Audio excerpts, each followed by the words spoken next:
देखिए, अब हम सीखते हैं समांतर रेखा की रचना। ठीक है, समांतर रेखा की रचना। तो सबसे पहले हम समांतर रेखा के गुण देख लेते हैं। ठीक है, समांतर रेखा के गुण देख लेते हैं। देखो, यदि क्या हो, यहां पर देखो, एक मैंने क्या किया, ए बी एक रेखा ले लिया। ठीक है, और एक रेखा ले लिया मैं पी क्यू। ठीक है, अब मुझे थोड़ा सा आप बताएंगे समांतर रेखा किसको बोलते हैं? क्या हो, एक दो ऐसा लाइन या दो ऐसा रेखा जो कभी भी एक दूसरे पर नहीं मिलती है, उसको क्या बोलते हैं? समांतर रेखा। या ऐसा भी बोला जा सकता है, समांतर रेखाओं के बीच की जो दूरी होती है, चाहे आप किसी भी बिंदु पर देखें, हमेशा क्या होता है? इक्वल होता है। इनके बीच की दूरी यहां पर निकालो तब भी उतने आएगा, यहां पर निकालो तब भी उतना आएगा, यहां पर निकालो तब भी उतने, इधर जो बढ़ते जाओगे सभी जगह पे उनकी दूरी क्या होगी? इक्वल ही मिलेगा, आपको बराबर ही मिलेगा। तो इसको क्या बोलते हैं हम लोग? समांतर रेखा बोलते हैं। अब एक समांतर रेखा है, इस समांतर रेखा पर जब क्या होती है, जब कोई तिर्यक लाइन खींची जाती है, ये तिर्यक लाइन जानते हो ना, तिरछा जब खींचा जाता है। ठीक है, तो जब समांतर रेखा पर तिर्यक लाइन खींची जाती है तो इस पर क्या मिलता है? कुछ इसके गुण मिलते हैं हमको। ठीक है ना, इसकी कुछ प्रॉपर्टीज मिलती है। क्या मिलता है?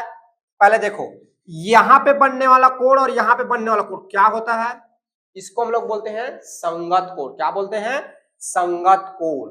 ठीक है, यहां पे बनने वाला और यहां पे बनने वाला कोण क्या कहलाता है? संगत कोण। संगत मतलब एक जैसे स्थान पर। इसके देखो, एक सीधी लाइन इसके ऊपर, एक देखो सीधी लाइन इसके ऊपर। ठीक है, तो ये संगत कोण जो होते हैं, इसको अगर कोण नंबर 1 नाम दे, इसको कोण नंबर 2, तो आप याद रखेंगे एक समांतर चतुर्भुज में संगत कोण क्या होते हैं? बराबर होते हैं। क्या होते हैं जी? संगत कोण बराबर होते हैं। और बताओ, और क्या क्या प्रॉपर्टी जानते हो? और क्या क्या होता है इसमें? एकांतर अंतः कोण। ठीक है, एकांतर अंतः कोण किसको बोलेंगे? अगर मैं ये कोण ले लूं तो इसका एक अंतर, ठीक है, क्या हो जाएगा ये? हाँ, ये वाला कोण ले लूं, ये वाला लेता हूं क्योंकि ये वाला ले लिया हूं। ये वाला कोण ले लूं तो अंदर का एक छोड़ के इसको छोड़ दूं, ये दोनों कोण आपस में क्या होंगे?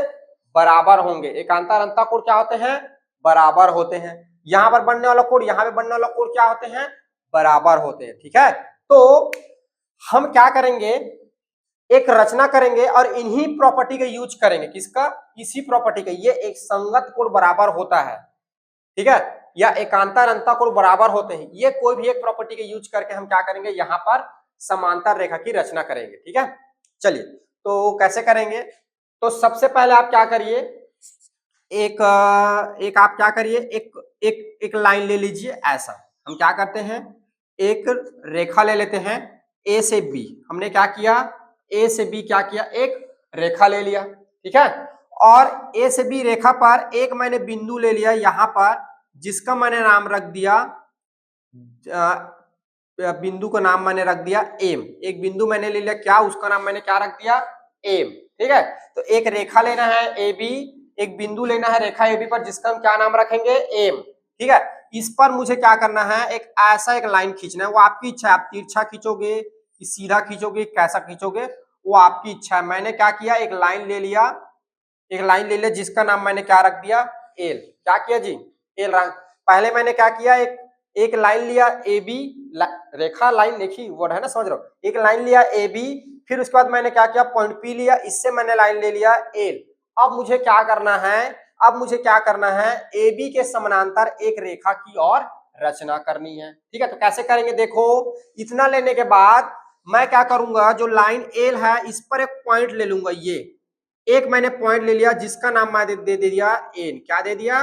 एन। क्या दे दिया जी? Point N. ठीक है, अब देखिए कैसे करेंगे। मेन बात यहां तक तो सभी को समझ में आता है। यहां देखिए, अब अपने प्रकार को अपनी इच्छा अनुसार क्या करना है, फैलाना है। प्रकार को जितना आपकी मर्जी है उतना त्रिज्या, समझ में आ गया? त्रिज्या मतलब फैलाना। प्रकार जितना फैलता है उतना क्या कहलाता है? त्रिज्या कहलाता है। अपनी इच्छा अनुसार प्रकार को क्या करना है, फैलाना है। फैलाने के बाद पॉइंट ए पर रखना है और एक आर्क काटना है। मैं दूसरा पेन यूज कर लेता हूं, ब्लू कलर का। क्या करेंगे, एक आर्क काटेंगे ऐसा। कहां पर से? पॉइंट एम से। कहां से जी? पॉइंट एम से अपनी इच्छा अनुसार का एक आर्क काटेंगे। जिस त्रिज्या का हमने प्रकार को लेकर यहां आर्क काटा है, उसी त्रिज्या का पॉइंट एम पे रख के क्या करना है, आर्क काटना है। ये ऐसे आर्क कटेगा। ये जिस त्रिज्या का हमने यहां से लेकर आर काटा है उसी त्रिज्या का यहां से एक आर काटना है। ध्यान देना, इधर देखो जो आर्क कटेगा कुछ भाग ये लाइन एल से होकर जाना चाहिए। इसका कहने का मतलब यहाँ पे कट करना चाहिए। यहाँ पे क्या करना चाहिए? कट करना चाहिए। तो यहाँ पे जो कट करेगा उसका नाम हम रख देते हैं जी, और यहाँ पे जो कट कर रहा है इसका नाम हम रख देते हैं एस, और यहाँ पे जो कट करेगा इसका नाम हम रख देते हैं टी। ठीक है, देखो अब देखो, अब अपने को क्या करना है, दूसरा काम देखो, अपने प्रकार को पॉइंट एस पर रख के टी के त्रिज्या के बराबर है, एस टी माने पॉइंट एस पे रखना है और कितना फैलाना है? टी तक लेके जाना है। कितना फैलाना है? टी तक, यानी एस टी लंबाई का फैलाना है। ठीक है, एस टी लंबाई का फैलाने के बाद कहां रखना है? पॉइंट जी पर। कहां रखना है? बिंदु जी पर रखना है। बिंदु जी पर रख के इधर एक आर्क काटेंगे, इधर इधर। तो ये आर्क जो है यहाँ पे कट करेगा ऐसा आपका। कहां पे कट करेगा? इधर आर्क काटेंगे तो यहाँ पे कट करेगा। जहां पे आर्क कट करेगा उसको हमने नाम दे दिया जी, इसका नाम हमने दे दिया एच। इस बिंदु को क्या नाम रख दिया? एच।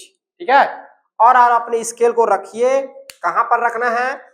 ऐसे रखिए, और पॉइंट एन और एच को मिलाते हुए, देखो पॉइंट एन और एच को मिलाते हुए ऐसा एक लाइन खींचिए, बिल्कुल ये देखिए, पॉइंट एन और एच को मिलाते हुए एक ऐसा लाइन खींचिए, ये देखिए। ठीक है, इसका मैंने नाम रख दिया पी क्यू। क्या नाम रख दिया इस लाइन का?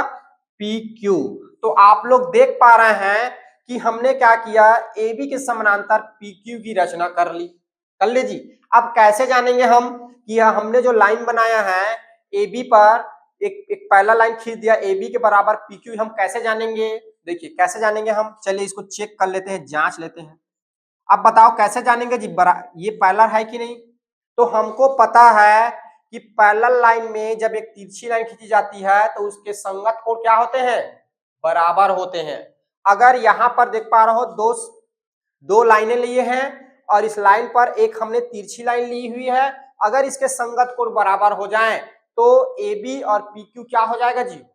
समानांतर हो जाएगा। ठीक है, तो देखिए आप लोग देखिए जो कोण है, ऊपर वाला कोण देखिए जी एन, इस पॉइंट का नाम एन है ना, ऊपर लिख दिया हूं, कंफ्यूज मत होना, ये एन, इसका एन है, और एच, और दूसरा देखिए ये वाला कोण टी एम एस। देखिए बात को समझिए, यहां पर देखो टी एम एस, ये देखो इतना इसकी लंबाई, और इतने ही लंबाई का हमने क्या किया, पॉइंट जी से काटा हुआ है, कहां तक? एस तक। तो जी एन एच दोनों बराबर होगा कि नहीं होगा? होगा ना। यहाँ पर देखो जितना ये था उतना कहीं हमने क्या लिया, यहाँ पर लिया हुआ। हालांकि आप लोग देख रहे होंगे तो हल्का माइनर छोटा बड़ा दिख रहा है, लेकिन मैं हाथ से किया हूँ, ओरल बना हुआ इसलिए। जब आप कॉपी पे फेयर बनाएंगे ना, मैंने रफ डायग्राम बनाया इसलिए। ठीक है, जब कॉपी पे बनाएंगे बिल्कुल प्रकार को लेकर, तब आपको एकदम बराबर दिखेगा और बराबर बनेगा, आप एंगल को नाप सकते हो आप। ठीक है, बराबर आएगा दोनों एंगल। तो यहाँ पर देखो ये दोनों एंगल क्या हो जाएंगे? बराबर हो जाएंगे। और दोनों कौन सा एंगल है, कौन सा कोण है जी? दोनों कौन सा कोण है जी?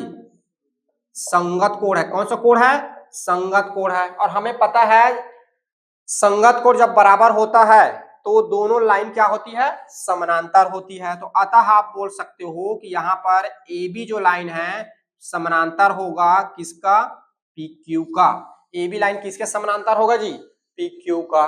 ठीक है, ये जो दो खड़ी लाइन होती है इसका मतलब क्या होता है? समानांतर होता है, पैरेलल होता है। क्या होता है? दो खड़ी लाइन का मतलब समानांतर होता है, पैरेलल होता है। ठीक है, समझ में आया? तो इस तरह से हम क्या करेंगे, एक समांतर रेखा की रचना करेंगे। ठीक है, चलिए आप लोग लिखिए।